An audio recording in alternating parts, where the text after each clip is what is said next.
உனை பாடும் தொழிலின்றி வேறு இல்லை. என்னை காக்க உனை இன்றி யாரும் இல்லை. முருகா முருகா.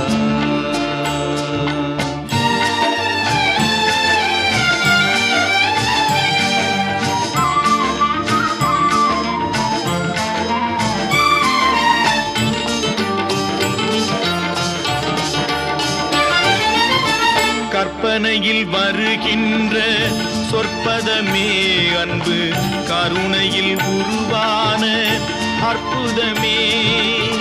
கற்பனையில் வருகின்ற சொற்பதமே அன்பு, கருணையில் உருவான அற்புதமே. சிற்பச் சிலையாக